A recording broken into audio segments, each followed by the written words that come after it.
बाबा विश्वनाथ की धरा पर महीने भर से चलने वाला काशी तमिल समागम का उद्घाटन प्रधानमंत्री नरेंद्र मोदी ने किया था।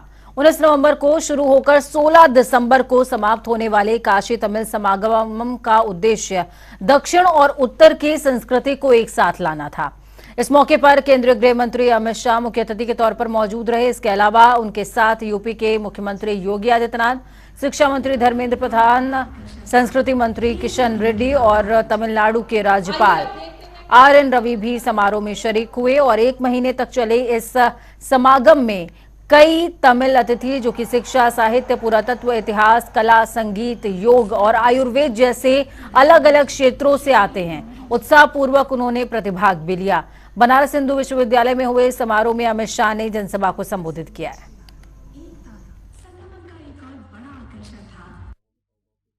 मोदी जी की काशी तमिल संगमम की कल्पना की पूर्णाहुति होने जा रही है, मगर मैं इतना कहना चाहता हूं, ये पूर्णाहुति नहीं है, ये शुरुआत है भारतीय संस्कृति की दो उत्तुंग शिखर, तमिलनाडु की संस्कृति, दर्शन, भाषा, कला, ज्ञान और समग्र विश्व में जिसकी मान्यता है। मित्रों, भारत अनेक संस्कृतियों से बना हुआ देश है, अनेक प्रकार के संस्कार, अनेक भाषाएं, अनेक बोलियां, अनेक कलाएं, मगर सबके बीच में ये संस्कृति, भाषा, कला, बोलियां, व्याकरण, सभ्यताएं, इस सब के बीच में बारीकी से देखे तो उसकी आत्मा एक है और वो भारत की आत्मा है। मित्रों, इसीलिए जो दुनिया भर के देशों के अस्तित्व का और रचना का अभ्यास करने वाले पंडित है, ये कहते हैं कि पूरे विश्व में सारे देश जो बने हैं जियोपॉलिटिकल कारणों से बने हैं, परंतु भारत एकमात्र देश ऐसा है, जियो कल्चर देश है, सांस्कृतिक देश है और संस्कृति के आधार पर बना हुआ देश है। क्योंकि हम जियो कल्चर देश है, भू सांस्कृतिक देश है, इसलिए हमारी देश की एकात्मता का आधार हमारी संस्कृतियां हैं। और मित्रों, बहुत लंबे समय से हमारी देश की संस्कृतियों को जोड़ने का प्रयास, ये दोनों संस्कृतियों बसी भारतीय आत्मा को जोड़ने का प्रयास नहीं हुआ था। श्री मोदी जी ने काशी तमिल संगमम के माध्यम से। तो वहीं दूसरी तरफ कांग्रेस नेता राहुल गांधी की भारत जोड़ो यात्रा की तरजीह पर प्रदेश स्तर पर भारत जोड़ो यात्रा आज महोबा पहुंची थी। कांग्रेस के प्रांतीय अध्यक्ष अनिल यादव के नेतृत्व में विधानसभा क्षेत्र पर ये यात्रा पहुंच रही है। बुंदेलखंड कानपुर जोन की यात्रा के महोबा पहुंचने पर कांग्रेसी कार्यकर्ताओं ने यात्रा का नेतृत्व कर रहे प्रांतीय अध्यक्ष अनिल यादव और महासचिव राहुल रॉय का फूल माला पहना करके स्वागत किया है, जिसके बाद ये यात्रा महोबा नगर में भ्रमण करते हुए चरखारी विधानसभा पहुंची और वहां से हमीरपुर जनपद के लिए प्रस्थान करेगी। इस यात्रा से आम लोगों का जुड़ाव देखने को नहीं मिला है।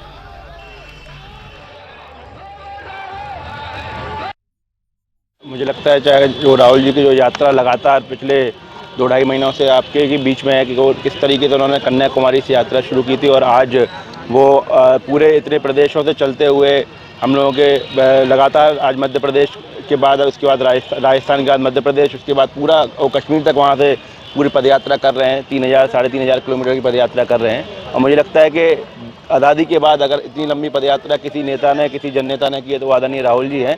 और इसी के साथ प्रादेशिक स्तर पर जो यात्राएं चल रही हैं, आज हम लोग आपके महोबा जिले में हैं। तो यात्रा का मेन उद्देश्य है इस देश के अंदर जो भारतीय जनता पार्टी और संघ के द्वारा लोगों के बीच में बंटवारे की बात हो रही है, लोगों के बीच में एक चिंता का विषय है कि हमारा देश क्या भविष्य क्या होगा।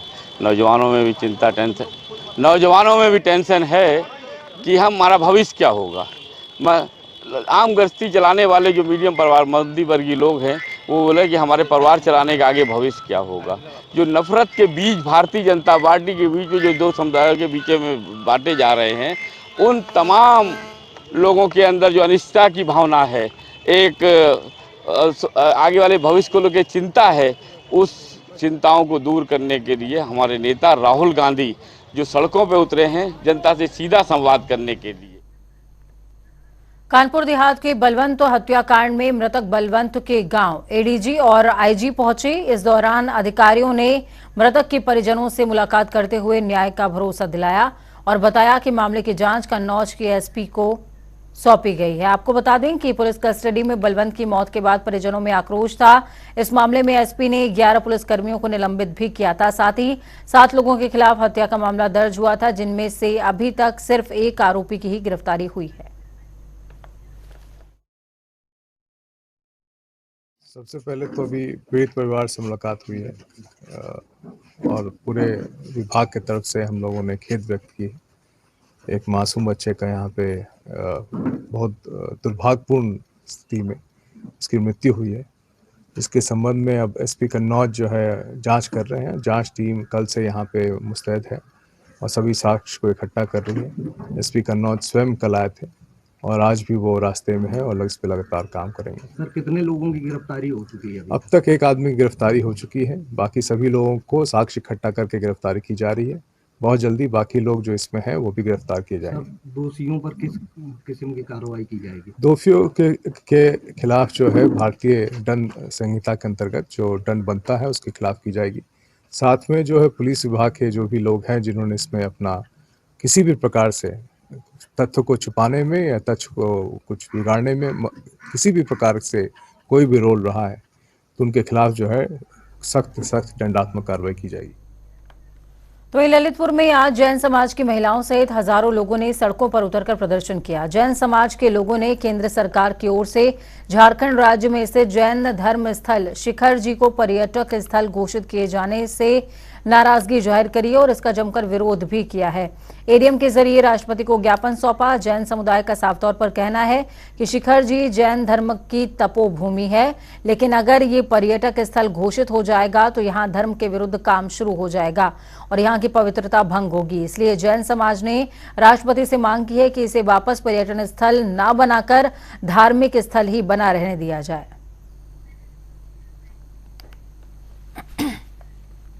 उत्तर रेलवे प्रशासन ने एयरपोर्ट के ही तर्ज पर चारबाग स्टेशन पर इंटीग्रेटेड पार्किंग सिस्टम लागू करने की तैयारी शुरू कर दी है। नए साल पर लोगों को इस सिस्टम का फायदा मिलने लगेगा। इस स्टेशन पर लोगों को छोड़ने और लेने आने वालों को 10 मिनट तक कोई भी चार्ज नहीं देना होगा और इस मामले में रेल प्रशासन ने मां वैष्णो कंपनी को पहले से ही क्लियर बता दिया है कि पिकअप और पिक ड्रॉप किया जाना चाहिए। इसके साथ ही सभी प्रवेश व निकास द्वार अब बूम बैरियर के जरिए मैनेज किए जाएंगे। एयरपोर्ट की तर्ज पर चारबाग स्टेशन पर अब इंटीग्रेटेड पार्किंग सिस्टम लागू किया जाएगा। ये कंपनी मां वैष्णो कंपनी जो है वो इस काम को पूरा करेगी और उम्मीद है कि जनवरी तक ये काम शुरू हो जाएगा। अभी यहाँ पर जितने भी एंट्री और एग्जिट गेट हैं सारे जो है मैंड किए जाएंगे और एक समय पर 14 लोग तैनात रहेंगे पर शिफ्ट में। 3 शिफ्टों में काम होगा। यहाँ तक कि कंपनी ने भी सोचा है कि हमें बाउंसर भी तैनात करेंगे जिससे ताकि कोई असुविधा न हो लोगों को। और डे की शिफ्ट में लड़कियों की तैनाती की जाएगी। ये पहली पार्किंग होगी जहाँ पर दिन में सारा काम जो है लड़कियाँ नियंत्रित करेंगी। इसमें 7 एंट्री गेट होंगे और 6 एग्जिट गेट होंगे। 40 सीसीटीवी कैमरे लगाए जा रहे हैं और इनसे लगातार चप्पे चप्पे पर निगरानी की जाएगी। प्रीमियम पार्किंग की भी एक सुविधा होगी जहां पर लोग अपना करके अपने वाहन खड़े कर सकेंगे और जो है कमर्शियल लेन अलग होगी, थ्रू जाने वाले अलग होंगे और पब्लिक लेन अलग होगी। कुल मिला के ऐसी इंटीग्रेटेड पार्किंग है कि जिससे सारी समस्याओं का निराकरण दूर हो सकेगा और लोगों को पार्किंग करने में सुविधा होगी। कैमरामैन आशीष कश्यप के साथ टीएन मिश्रा, जनता टीवी, लखनऊ। गुजरात में मोरबी पुल के हादसे में तमाम लोगों की जान चली गई थी। इसके बाद ये फैसला लिया गया कि जितने भी पुल बनाए गए हैं उन सभी पुलों की जांच होगी और उनकी क्षमता को आंकने का काम भी किया जाएगा। इसी को लेकर पीडब्ल्यूडी विभाग ने अब लखनऊ के 109 साल पुराने हार्वर्ड ब्रिज यानी कि पक्का पुल में ट्रैफिक के प्रवेश पर रोक लगा दी है।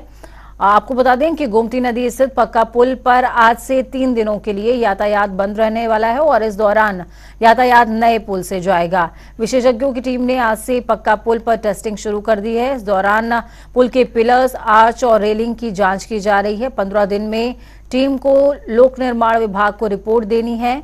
उसके बाद ये बताया जा सकेगा कि इस पुल पर ट्रैफिक को सहने की आखिरकार क्षमता कितनी है, क्योंकि आधे लखनऊ को यही पुल एक दूसरे इलाके से जोड़ता है। लखनऊ की ऐतिहासिक धरोहरों पर फिलहाल जर्जर स्थिति को देखते हुए काम शुरू किया गया है। पहले रूमी गेट, अब पक्का पुल को 3 दिन के लिए बंद कर दिया गया है, क्योंकि इसकी भी हालत जर्जर हो चुकी थी और उस पर चलने के लिए लोगों को नुकसान हो सकता था। हमारे साथ डीएन तिवारी जी हैं, जो टेक्निकल डायरेक्टर हैं। सर, क्या वजह लगती है और क्यों बंद किया गया काम? देखिए, बंद का कोई वजह नहीं है। एक हेल्थ असेसमेंट का टास्क हमें पीडब्ल्यूडी लखनऊ की तरफ से मिला हुआ है, जिसमें हमें ये कहा गया है कि इस पुल की हेल्थ असेसमेंट करके हमें रिपोर्ट दीजिए कि ये पुल की स्थिति क्या है आज के डेट पे। तो ये सिलसिला 3-4 दिन तक चलेगी और एक रेगुलर टेस्ट जो होती है वो टेस्ट कंडक्ट करेंगे हम लोग और रिपोर्ट सबमिट करेंगे पीडब्ल्यूडी को। उत्तर प्रदेश का सबसे पुराना पुल कह सकते हैं इसको, 109 साल पुराना है। ये वजह है या इसकी जर्जर स्थिति को देखते हुए सर्वे कराया जा रहा है? अभी कुछ नहीं कहा जा सकता है, क्योंकि अभी टेस्टिंग को स्टार्ट किए हुए हमें 24 घंटे भी नहीं हुए हैं। तो ये 4 दिन तक चलेगी। 4 दिन के बाद ही एक नतीजा निकल के आए, क्योंकि कुछ साइट पे टेस्ट होती हैं, कुछ लैब में जाकर टेस्ट होती हैं। तो ये सारे टेस्टों की एनालिसिस जब एक्सपर्ट करेंगे तभी दे पाएंगे हम कुछ। अच्छा, आप टेक्निकल एक्सपर्ट हैं। इस पुल की कई खासियतें कही गई हैं। पहले हार्डिंग ब्रिज का नाम दिया गया था, बाद में पक्का पुल हुआ। बाकी पुल से इस पुल में क्या फ़र्क आपको दिखता है जो बनाए जाते हैं ओवरब्रिज? नहीं, देखिए, टेक्नोलॉजी तो सेम होता है, चाहे वो पक्का पुल हो। पक्का का मतलब होता है कंक्रीट, तो ये तो एक हिंदी भाषा में कहा जाता है पक्का पुल। सारे पुल पक्के के ही होते हैं। तो ऐसा कुछ विशेष बात अगर इसके अंदर में है तो वो आर्क की है, जो आर्क पे ये बनी हुई है। तो एक बार एनालिसिस हो जाए तो पता चल पाएगा कि इसके अंदर में क्या है। बहुत शुक्रिया हमसे बात करने के लिए। देखिए, ये पक्का पुल जिसका मुद्दा 29 सितंबर को जनता टीवी ने सबसे पहले उठाया था और बताया था कि जर्जर स्थिति की वजह से इस पुल को मरम्मत की ज़रूरत है, क्योंकि ऐतिहासिक धरोहरों में शामिल पक्का पुल अब जर्जर हो चुका है। इसकी जो खासियत है, ये जो बुर्ज बने हुए हैं आपको नज़र आएंगे, ये सब पूरे टूट चुके हैं। और इसकी जो खूबसूरती है, क्योंकि कई फिल्मों में इसका इस्तेमाल किया गया है। शूटिंग में आप देखेंगे, गदर जैसे मूवी आई, उसमें इसी पुल पर लड़ाई दिखाई है। यानी कि लखनऊ की ऐतिहासिक धरोहरों में शामिल है और एक लंबे अरसे से इसकी पहचान बनी हुई है। लेकिन अब ये जर्जर स्थिति में हो चुका है। सालों तक यहाँ पर लोगों ने सफ़र किया है, इस पर से गुजरे हैं। 109 साल पुराना पुल है। अंग्रेज़ों ने बनाया था 1904 में, जब इसको हार्डिंग ब्रिज का नाम दिया गया था। और अब इस पुल को मरम्मत की ज़रूरत पड़ सकती है। अब देखना होगा कि जो सरकार ने संज्ञान लिया है ऐतिहासिक धरोहरों को बचाने का, जिस तरह से रूमी गेट पे काम चल रहा है, वैसे अब पक्का पुल पे कब काम शुरू होगा और कब इस धरोहर को बचाया जाएगा। कैमरा पर्सन आशीष के साथ तौखर के दुबई, जनता टीवी, लखनऊ। पूर्व केंद्रीय मंत्री सलमान खुर्शीद ने भारत जोड़ो यात्रा की तैयारियों की समीक्षा की। इस दौरान उन्होंने कहा कि कांग्रेस की भारत जोड़ो यात्रा सहारनपुर में मिशन कंपाउंड स्थित खेमका सदन से शुरू होगी। इसके साथ ही राहुल गांधी गाजियाबाद से बागपत और शामली होते हुए हरियाणा में यात्रा को लेकर जाएंगे। सहारनपुर में पार्टी के शीर्ष नेता यात्रा में शामिल रहेंगे। देश की जनता बदलाव चाहती है। कांग्रेस की भारत जोड़ो यात्रा से यह स्पष्ट हो चुका है। मौसम का सामना करके, आंधी का सामना करके, जंगलों से बीच में गुजर के, गांव खेत से गुजरकर और उसके बाद फिर बर्फ पर गुजरते हुए वो जाकर श्रीनगर पहुंचेंगे। और कितने फख्र से हम कहेंगे कि हम वहां हैं या नहीं, हमारे साथी कुछ चलते हुए वहां तक पहुंचे। और वहां तक जो हमारे साथी पहुंचे हैं वो दर्ज कराएंगे बर्फीली चट्टानों पर, ये कहेंगे सिर्फ जय कांग्रेस और जय जय जय भारतवर्ष, ये कहकर आएंगे। और उसमें लगेगा कि आज हम उसी बर्फीली चट्टानों पे अपना हस्ताक्षर करके आएंगे कि देश तेरे लिए हर चीज निछावर है, हर चीज हम करने को तैयार हैं। तो पूर्व ऊर्जा मंत्री और भाजपा के पूर्व विधायक विक्रमाजीत मौर्य का गुरुवार रात 1 बजे हार्ट अटैक से निधन हो गया। आपको बता दें कि 67 वर्षीय थे वो और दरभंगा कॉलोनी स्थित निवास पर उन्होंने अंतिम श्वास ली। मंत्री के निधन की जानकारी होते ही शुभचिंतकों में शोक की लहर दौड़ गई। उनके आवास पर पहुंचकर लोगों ने शोक संवेदना भी प्रकट की है। राजधानी लखनऊ में पठान मूवी का विरोध शुरू हो गया है और इसी क्रम में शाहरुख और दीपिका पादुकोण के बॉयकॉट की मांग तेज हो गई है। इस मूवी का विरोध करते हुए करणी सेना ने शाहरुख का पुतला फूंका और कहा कि थिएटर में अगर ये मूवी लगती है तो आग लगा दी जाएगी। इसके साथ ही पठान मूवी को बैन करने की भी मांग हो रही है। जिस तरह से ये शाहरुख खान ने पठान फिल्म में भगवा का अपमान किया है, ये हम करणी सेना बिल्कुल बर्दाश्त नहीं करेंगे और कोई भारतीय बर्दाश्त नहीं करेगा। हम इसका पुरजोर विरोध करते हैं और इनके फिल्म को बाइकाट करते हैं।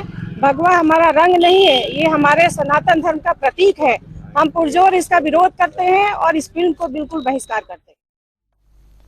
विजय दिवस यानी कि 16 दिसंबर वो दिन जब सन 1971 में पाकिस्तान की सेना ने भारतीय सेना के सामने घुटने टेक दिए थे। आज का दिन भारत के जाबाज सैनिकों के शौर्य को याद करने का दिन है और ठीक इसी क्रम में देहरादून, बागेश्वर, हल्द्वानी तमाम जगहों पर शहीदों के सम्मान में विजय दिवस मनाया गया और सभी लोग यहां पर मौजूद रहे हैं।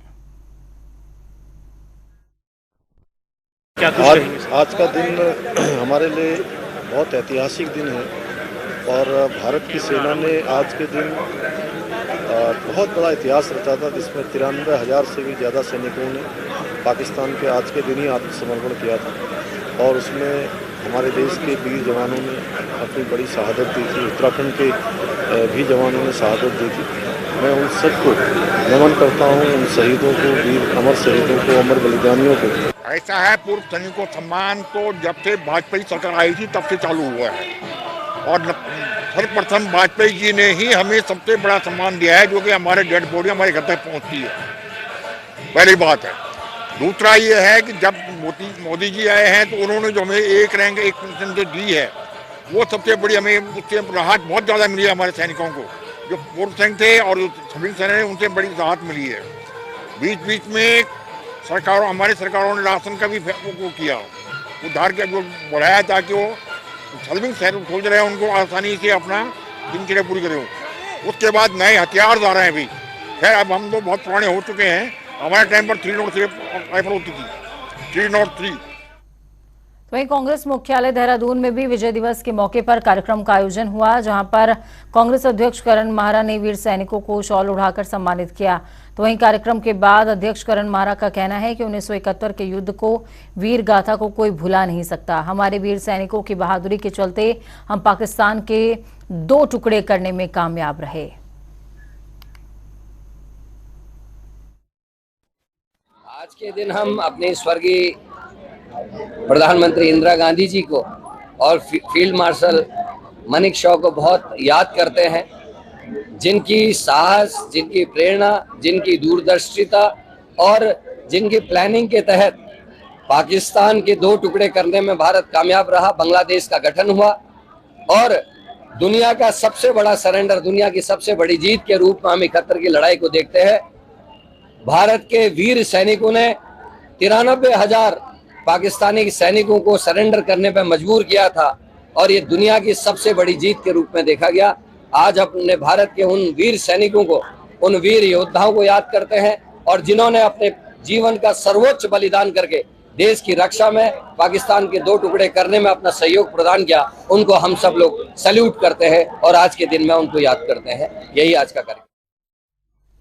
तो दूसरी तरफ 24 दिसंबर को प्रदेश के तमाम महाविद्यालयों में छात्र संघ चुनाव होने वाले हैं। ऐसे में कांग्रेस भवन में पत्रकार वार्ता करते हुए एनएसयूआई प्रभारी ने देहरादून शहर के तमाम महाविद्यालयों में एनएसयूआई प्रत्याशियों की घोषणा की, जहां कई कॉलेजेस में एनएसयूआई ने पूरा पैनल उतार दिया है। तो वहीं डीएवी कॉलेज की अगर बात करें तो यहां से बिष्ट को अध्यक्ष पद का प्रत्याशी घोषित किया गया है।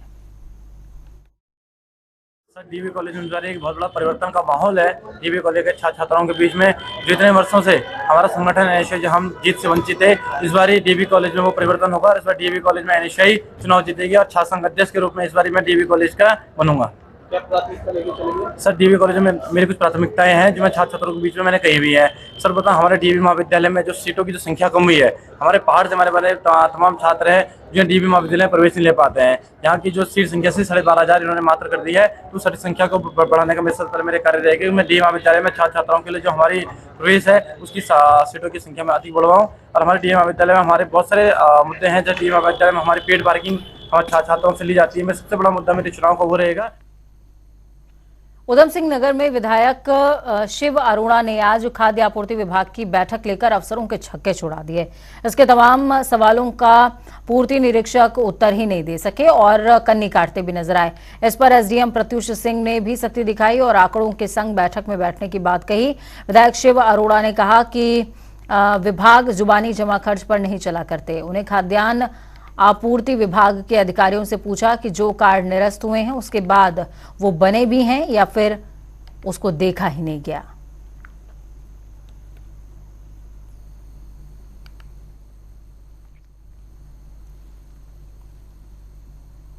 हरिद्वार पुलिस ने नाबालिग वाहन चालकों के साथ ही मॉडिफाइड साइलेंसर लगाकर बाइक दौड़ाने वालों पर शिकंजा कसना शुरू कर दिया है।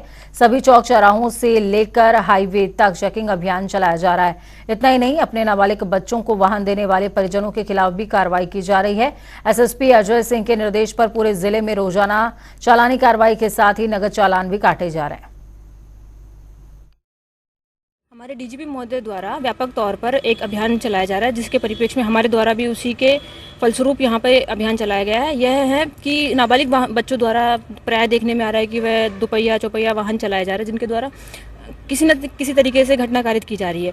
तो हमारे द्वारा सेक्शन 199A MV एक्ट के तहत यह अभियान चलाया जाए, जिसमें 25,000 तक का चालानी धनराशि है। और तो चलिए फटाफट अंदाज में 2 मिनट में 10 अहम जिलों का रुख करेंगे। फतेहपुर में 2 किलो गांजे के साथ एक अभियुक्त गिरफ्तार। पुलिस ने एनडीपीएस एक्ट के तहत दर्ज किया मुकदमा। आरोपी के खिलाफ थाने में पहले से दर्ज हैं कई मुकदमे। विधिक कार्रवाई करते हुए आरोपी को भेजा गया जेल। हमीरपुर में मिट्टी से भरा ट्रैक्टर अनियंत्रित होकर पलटा। चालक की हुई घटनास्थल पर मौत। मामला राजकोतवाली इलाके के नवैनी गांव का। मिट्टी भरकर आ रहा था ट्रैक्टर। मौके पर पहुंची पुलिस ने शव को कब्जे में लेकर पोस्टमार्टम के लिए भेजा। मुजफ्फरनगर में आज विजय दिवस मनाया गया। अमर शहीद फौजी भाइयों को याद किया गया। इस अवसर पर महर्षि कश्यप चौक समिति ने यज्ञ हवन पूजन करते हुए भंडारा भी आयोजित किया। पुलिस को मिली बड़ी सफलता। साइबर ठगी करने वाले गैंग का हुआ खुलासा। राजस्थान के अलवर से चलता था ऑनलाइन ठगी का बड़ा साम्राज्य। नौकरी की तलाश में बेरोजगारों का अकाउंट खोलकर गिरोह के लोग उसी अकाउंट में मंगवाते थे रुपए। संत कबीर नगर के मेहदावल सामुदायिक स्वास्थ्य केंद्र परिसर में मिला नवजात का शव मिलने से इलाके में हड़कंप। पहुंची पुलिस। मौके पर पुलिस के साथ में चाइल्ड लाइन के कर्मचारी भी पहुंचे। शव को कब्जे में लेकर छानबीन में जुटी पुलिस। मुजफ्फरनगर में डीएम ने कसे विकास कार्यों को लेकर अधिकारियों के पेच। लंबित कार्यों को जल्द से जल्द पूरा करने के दिए निर्देश। जिलाधिकारी चंद्रभूषण सिंह ने ली अधिकारियों के साथ मासिक बैठक। सरकारी योजनाओं को जल्द पूरा करने के दिए दिशा निर्देश। फर्रुखाबाद में 48 घंटे के अंदर महिला के साथ घर में घुसकर लूटपाट की घटना की पुलिस ने किया खुलासा। एसओजी टीम, थाना पुलिस और सर्विलांस टीम के संयुक्त अभियान में मुठभेड़ के बाद 4 शातिर अपराधियों को किया गया गिरफ्तार। बीते मंगलवार कनौजिया के साथ गिफ्ट ऑर्डर के बहाने घर में घुसकर बदमाशों ने की थी लूट। समाज सेवा के क्षेत्र में लंबे समय से कार्य कर रही जिंदगी जिंदाबाद के खाते में एक और उपलब्धि जुड़ी। रुद्रपुर के सिटी क्लब में 11 जोड़ों का निःशुल्क सामूहिक विवाह कराया गया। भव्य पंडाल और शहनाई के बीच 11 बेटियों को यहां से विदा किया गया। आगरा के थाना हरी पर्वत पुलिस ने एक ऐसे गैंग का खुलासा किया जो लगातार लग्जरी गाड़ियों को चुरा कर दे रहा था पुलिस को चुनौती। इस गैंग के 3 शातिर चोरों को पुलिस ने किया गिरफ्तार। इनके कब्जे से 3 लग्जरी कार्स भी बरामद हुई। बरेली के इस्लाम नगर में घर में पानी आने का विरोध करना पड़ा महंगा। दबंगों ने पीड़ित परिवार के साथ करी जमकर मारपीट का वीडियो सोशल मीडिया पर हो रहा है वायरल। शादी हॉल का गंदा पानी घर में आने पर हुआ था विवाद। वक्त यहाँ पर छोटे से ब्रेक के उस पार खबरों का सफर लगातार जारी रहेगा। बने रहिए जनता टीवी के साथ, क्योंकि हमें आपकी ताकत अपना और अपनों का बहुत ख्याल रखें। हमारी कामना कि आपका आने वाला कल आज से बेहतरीन भी हो और सुरक्षित भी। नमस्कार।